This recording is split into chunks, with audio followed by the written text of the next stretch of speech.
Smartphone के premium segment में पहले दो ही बादशाह हुआ करते थे,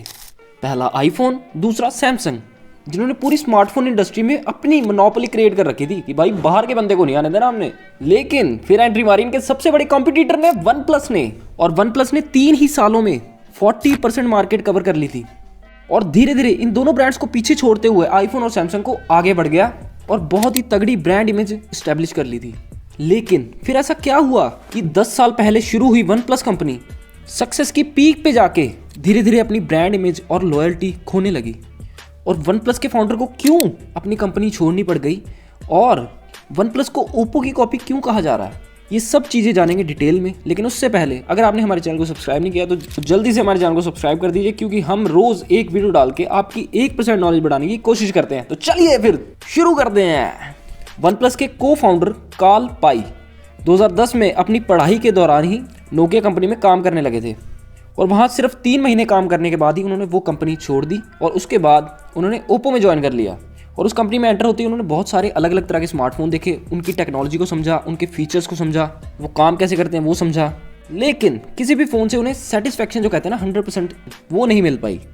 और साथ ही में उन्होंने एक चीज़ नोटिस की कि किसी फ़ोन का अगर डिज़ाइन अच्छा है ना तो उसके फीचर अच्छे नहीं है, अगर उसके फीचर अच्छे हैं तो उसका डिज़ाइन अच्छा नहीं है, और अगर दोनों चीज़ें मिल रही हैं, अगर फीचर भी अच्छे डिज़ाइन भी अच्छा है, तो भाई उसके पैसे, उसकी कीमत बहुत ज़्यादा है जो कि नॉर्मल आदमी अफोर्ड नहीं कर पा रहा है। तो बस देर किस बात की थी, इसी मार्केट गैप को देखते हुए उन्होंने एक स्मार्टफोन बनाने का सोचा, जो फ़ोन जो कि डिज़ाइन और फीचर्स में दोनों में ही बेस्ट हो और इसका प्राइस भी ज़्यादा हाई फाई ना हो, ताकि सब सारे आदमी इसे अफोर्ड कर सकें। तो बस फिर ओप्पो कंपनी को छोड़ने की देर थी, वो भी उन्होंने छोड़ दी और अपने एक मित्र के साथ, जिनका कि नाम पेटे लाओ के साथ मिलकर एक वन प्लस कंपनी बना दी। और वन प्लस यानी कि इस कंपनी का नाम, इसका मतलब था कि कॉम्पिटिटर से, अपने दुश्मन से एक स्टेप आगे। अब इस कंपनी में सिर्फ और सिर्फ तब उस टाइम पे 5 एम्प्लॉय हुआ करते थे, जो कि एक कैफे में बैठकर सारी डिस्कशन किया करते थे, सारी मीटिंग किया करते थे।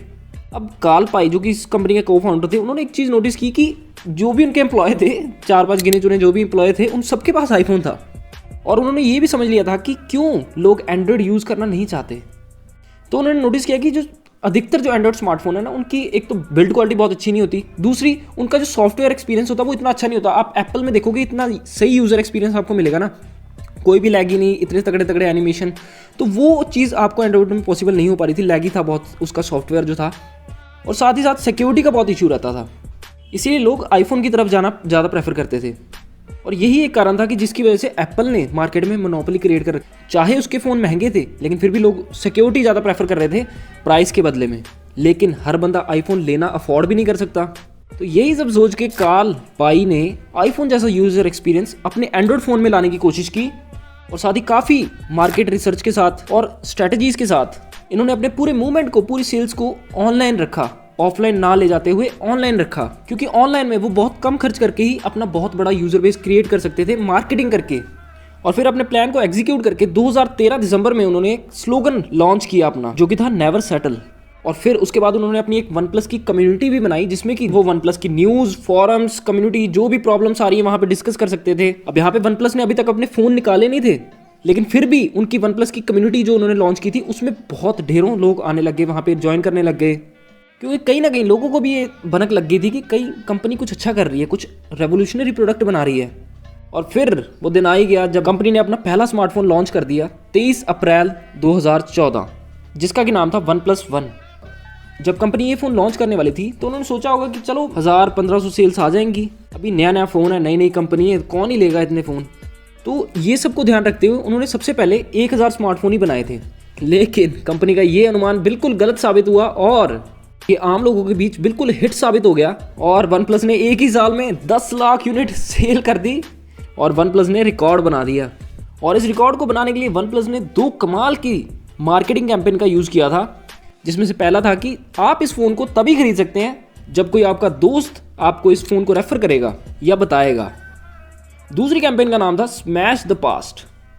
जिसमें कि यूज़र को अपना पुराना फ़ोन तोड़ना था और उसका वीडियो बनाकर सोशल मीडिया पे डालना था, और जिसके बदले में कंपनी उन्हें नया स्मार्टफोन देगी, वो भी सिर्फ और सिर्फ $1 में।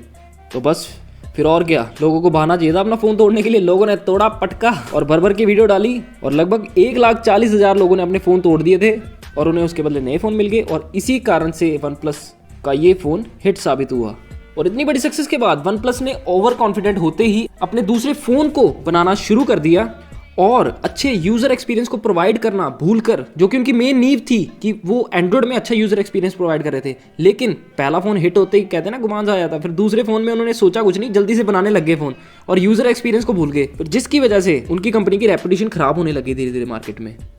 अब हुआ कुछ ऐसे कि कंपनी ने अपने वन प्लस 2 स्मार्टफोन के लिए जो प्रोसेसर सेलेक्ट किया था, जो कि मेन दिमाग होता है स्मार्टफोन का जिसके बेस पे फ़ोन चलता है, तो वो जो सिलेक्ट किया था वो स्नैपड्रैगन 800 सीरीज़ का था, जिसमें कि पहले से काफ़ी हीटिंग इश्यूज थे और भी काफ़ी सारी दिक्कतें थी। लेकिन इस कंपनी को लग रहा था कि हम इसे आसानी से सॉल्व कर सकते हैं, अपने सॉफ्टवेयर ऑप्टिमाइजेशन के थ्रू सॉल्व कर सकते हैं। और इसी तरह उन्होंने 28 जुलाई 2015 को वन प्लस 2 फ़ोन लॉन्च कर दिया मार्केट में, जिसे कि लगभग 20 लाख लोगों ने प्री बुक कर दिया था। और जब लोगों ने उस फ़ोन को ख़रीदा तो उस फ़ोन में लोगों को हीटिंग इश्यूज़ आने लगे, मतलब फ़ोन गर्म होने लग गया। और जो उस फ़ोन का फिंगरप्रिंट सेंसर था वो भी अनरिस्पॉन्सिव था, अच्छे से काम नहीं करता था, और साथ ही साथ डुअल सिम में भी इशू आने लग गया और भी बहुत सारी प्रॉब्लम फेस करनी पड़ी यूज़र को, जिसकी वजह से वन प्लस 2 पूरी तरह फ्लॉप हो गया। और फिर इसके बाद वन प्लस ने सोचा कि हम क्यों ना बजट सेगमेंट में जाए थोड़ा। अभी जो फ़ोन बना रहे थे वो मिड सेगमेंट के थे, अब वो बजट सेगमेंट में आना चाहते थे। और फिर 2015 में उन्होंने लॉन्च किया अपना नया स्मार्टफोन, जो कि था वन प्लस एक्स, जिसकी कीमत थी 17,000 रुपये, जिसमें कि 8 मेगापिक्सल सेल्फी कैमरा था, 13 मेगापिक्सल मेन कैमरा था, 16 GB की इंटरनल मेमोरी थी और 3 GB रैम थी। उस टाइम के हिसाब से ये तगड़े फीचर हुआ करते थे इस प्राइस रेंज में। लेकिन वन प्लस शायद ये भूल गया था कि इस बजट सेगमेंट में पहले ही बहुत सारे कॉम्पिटिटर बैठे हुए हैं, सैमसंग, MI, ओप्पो वगैरह वगैरह, और यही सब प्रॉब्लम को देखते हुए वन प्लस एक्स भी यहाँ पे फेल हो चुका था। अब 2 बड़े फेलियर के बाद वन प्लस को ये रियलाइज हो गया था कि लोग वन प्लस को सस्ते फोन्स के लिए नहीं चुनते, बल्कि उनकी डिमांड जो है ना मिड रेंज प्राइस में प्रीमियम फोन्स के लिए है। और अब अगला फ़ोन लॉन्च करने से पहले उन्होंने आराम से अपनी कम्युनिटी जो थी वन प्लस की, उससे फीडबैक लिया हर एक बंदे से और अपने नए फ़ोन पे काम करना शुरू कर दिया। और देखते देखते उन्होंने वन प्लस 3 लॉन्च कर दिया 14 जून 2016 को, जो कि एक प्रीमियम स्मार्टफोन था। इसमें एंड्रॉयड मार्शमैलो था और साथ ही साथ ऑक्सीजन का OS था, जो कि वन प्लस का अपना है, और साथ ही साथ डैश फास्ट चार्जिंग थी, 3000 mAh की बैटरी थी इसमें, 6 GB RAM, 64 GB internal storage, तगड़ी क्वालिटी का कैमरा, अच्छे स्पीकर और भी कई सारे फीचर थे इसमें, और जिसका की प्राइस रखा गया था 27,999 रुपये। और इतने तगड़े फीचर्स को देखते हुए ये फ़ोन मार्केट में हिट साबित हो गया। और फिर कंपनी ने एक और स्मार्टफोन लॉन्च किया उसी ईयर, जिसका की नाम था वन प्लस 3T। इस फ़ोन की बेहतरीन क्वालिटी और बेहतरीन फीचर्स लोगों को बहुत पसंद आए, क्योंकि ये फ़ोन फीचर्स के मामले में और डिज़ाइन के मामले में iPhone 7 और गूगल पिक्सल के फ़ोन से कम्पीट कर रहा था। और यहाँ तक आने के बाद वन प्लस को ये अच्छी तरह से भेद हो गया था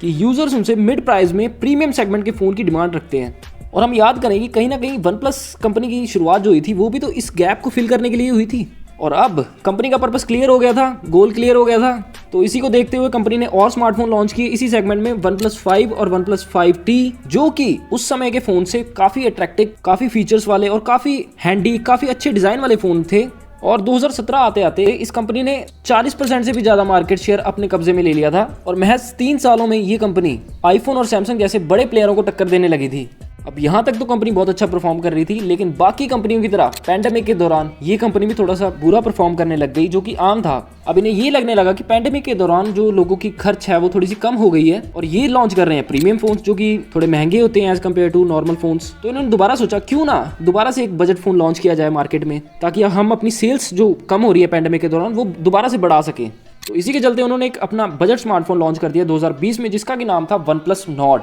अब इस फोन से इन्होंने कमाई तो कर ली, लेकिन कंपनी की रेपुटेशन जो पहले वो करती थी वैसी नहीं रही, क्योंकि लोग अब इसे ना ही एप्पल और सैमसंग के कंपटीटर में देख रहे थे। और इसी साल के एंड में उन्होंने भी अपनी कंपनी छोड़ दी, क्योंकि उन्हें ये लगने लगा था कि स्मार्टफोन इंडस्ट्री जो है वो काफ़ी बोरिंग हो गई है और इनोवेशन से काफ़ी दूर हो गई है। और इसीलिए उन्होंने बिल्कुल एक नई कंपनी की शुरुआत कर दी, जिसका कि नाम था नथिंग। और ये फ़ोन काफ़ी फेमस भी हो रहा था, आपने देखा होगा मार्केट में अभी, इसके अट्रैक्टिव डिज़ाइन के कारण, क्योंकि पीछे इसकी लाइट ब्लिंक होती है। और इस कंपनी को शुरू करने का उनका मकसद ये था कि वो बिल्कुल जीरो से शुरू करना चाहते थे, और जीरो से और स्टार्टिंग से कुछ फंडामेंटल चेंजेस जो मैक्सिमम कंपनीज इग्नोर कर रही हैं उन पे फोकस करना चाहते थे। और काल पाई की कंपनी छोड़ते ही, वन प्लस छोड़ते ही, वन प्लस कंपनी इनोवेशन से काफ़ी दूर हो गई और अपना जो लॉयल यूज़र बेस था वो खोने लगी कहीं ना कहीं। और इस तरह वन प्लस को नीचे जाते हुए देख के वन प्लस की पेरेंट कंपनी BBK इलेक्ट्रॉनिक्स ने इसे अपनी ही सब्सिडियरी कंपनी के साथ, ओप्पो के साथ मर्ज कर दिया, ताकि ये दोनों कंपनियां एक दूसरे की इनोवेशंस को अडॉप्ट कर सके। और फिर इसी साल वन प्लस ने वन प्लस नॉट 2 को लॉन्च कर दिया, जो कि 4 महीने में ही इंडिया में 3 बार ब्लास्ट कर गया, फट गया, जिसके कारण यूजर्स को काफ़ी चोटें आ गई और इन ब्लास्ट की तस्वीरें सोशल मीडिया पर काफ़ी तेज़ी से वायरल हुई, जिसको देखकर यूजर्स का इस कंपनी से फिर से ट्रस्ट जो था वो हटने लगा धीरे धीरे। और यूज़र का एक ये भी कहना था कि वन प्लस का ओप्पो के साथ मर्ज होने के बाद दोनों कंपनी के फ़ोन लगभग सेम सी दिखते थे। वन प्लस कुछ अलग नहीं कर रहा था यहाँ पे, दोनों के फीचर्स भी लगभग सेम हो गए थे, दोनों के डिज़ाइन भी लगभग सेम से दिखने लगे थे। और फिर जब वन प्लस ने अनाउंस किया कि वो अपने जो ऑक्सीजन ओएस को शिफ्ट करने जा रहे हैं ओप्पो के सॉफ्टवेयर यानी कि कलर ओएस पे, तो कंपनी के ये फैसले को भी काफ़ी ज़्यादा ट्रोलिंग का सामना करना पड़ा लोगों के द्वारा, क्योंकि ऑक्सीजन ओएस के यार अलग मजे थे, उसका यूजर एक्सपीरियंस बहुत तगड़ा था। तो अब इतनी बड़ी कंपनी, एक ओप्पो कंपनी जो कि पहले से बदनाम चल रही थी इंडिया में, तुम उस पर शिफ्ट करने जा रहे हो यार, उसका कलर ओएस पे शिफ्ट करने जा रहे हो जिसमें कि एड्स भरी हुई हैं, लैगी सा है। लोगों ने सोचा कि यार इतना प्रीमियम प्राइस पे करने के बाद भी जब हमें मतलब बजट फ़ोन जैसा वो मिले, सॉफ्टवेयर एक्सपीरियंस मिले, तो फिर क्यों ही लेना वो फ़ोन। और यही सब चीज़ें थी जो वन प्लस ब्रांड समझ नहीं पाया और सीधा 40% मार्केट शेयर से सीधा 20% पे आ गिरा। अब ऐसे भले ही इस कंपनी ने अपनी रेपुटेशन और ट्रस्ट को गवा दिया है मार्केट से, लेकिन अब भी हम ये नहीं कह सकते कि ये कंपनी कंप्लीटली बर्बादी की कगार पर खड़ी है। अभी भी अगर ये अपनी पुराने गोल पर फोकस करते हैं, पुरानी स्ट्रैटेजीज वापस लेके आते हैं, कम्युनिटी से फीडबैक लेते हैं कि हमें क्या इंप्रूव करना चाहिए, आपको कैसे फ़ोन पसंद है, हम कैसे फ़ोन बनाएं, और ज़्यादा फीडबैक लेके रिसर्च करके अगर ये मेहनत करते हैं तो फिर अपनी पकड़ बना सकते हैं मार्केट में। और आप हमें कमेंट सेक्शन में ज़रूर बताएं कि वन प्लस को क्या क्या करना चाहिए दोबारा मार्केट में वापस आने के लिए, और आप वन प्लस के फ़ोन क्यों खरीदना पसंद करेंगे। इसी के साथ हम वीडियो को यहीं समाप्त करते हैं, फिर मिलते हैं किसी और अच्छी सी वीडियो में, तब तक के लिए जय हिंद, वंदे मातरम।